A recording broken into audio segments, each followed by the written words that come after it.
Salut jeunes pousses, c'est Tom le jardinier. On se retrouve aujourd'hui pour parler un petit peu arrosage.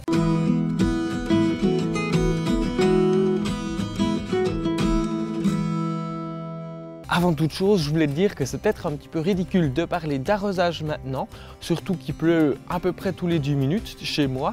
Mais c'est important d'anticiper les arrosages, surtout si tu veux partir en vacances cet été.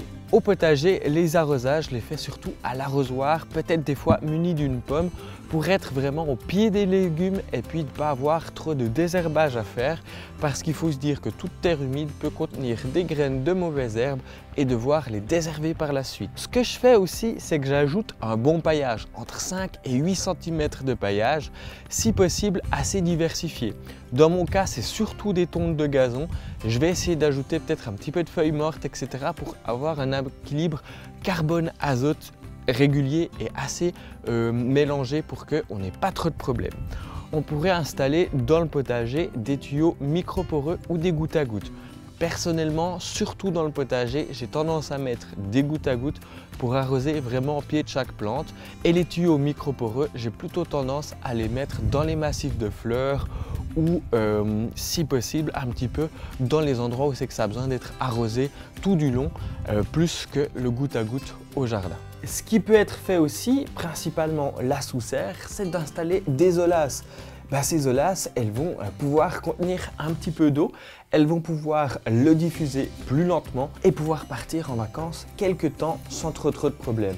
Là, l'idée, c'est aussi avec le paillage, plus mon holasse, c'est qu'on a de la rétention d'eau le plus longtemps possible.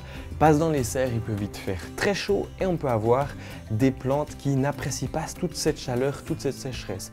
Là, au pied des salades, elles sont vraiment bien. Elles ont tendance à moins monter à fleurs, sauf que là, on en a quand même quelques-unes qui montent à fleurs. Et puis, avec le paillage plus un holasse, c'est vraiment le pied.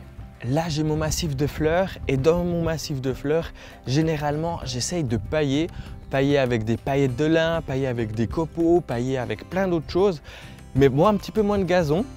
Et puis là, cette année, je ne l'ai pas paillé parce qu'il pleut vraiment beaucoup et tout aurait été mangé par les limaces, particulièrement les dahlias ou ce genre de plantes-là qui sont assez mangées par ces limaces.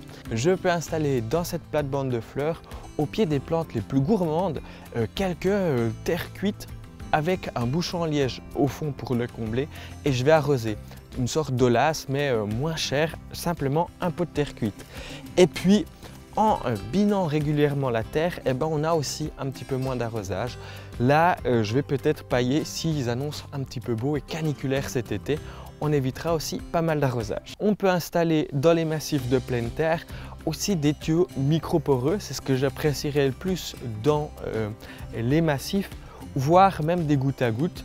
Là, on pourrait peut-être mettre 2 goutteurs pour les plantes les plus sensibles. Il est important, avant de partir en vacances, de veiller à bien programmer les minuteries, voire les enclenchements automatiques à distance que tu peux faire par internet par exemple, surtout pour savoir si ça se déclenche bien et si tu n'as pas ni trop peu d'eau. Et dans tout ce qui est pot et jardinière, moi j'apprécie utiliser des cônes comme ça que je plante dans ma jardinière et puis avec la capillarité de ces cônes, c'est souvent de la terre cuite ou ce genre de choses là, on peut avoir des beaux résultats. Mais il est aussi possible de les fabriquer vous-même, simplement en faisant des tout petits trous dans le goulot de la bouteille et placer sa bouteille à l'envers. Comme ça, on a un arrosage régulier et puis on peut aussi partir quelques jours en vacances sans trop de problèmes. Si vous partez en vacances, le temps des vacances, enlevez déjà toutes les fleurs de vos plantes annuelles. Comme ça, elles ne fleuriront pas, elles n'utiliseront pas beaucoup d'eau pour rien. Et surtout, placez-les à l'ombre juste le temps des vacances.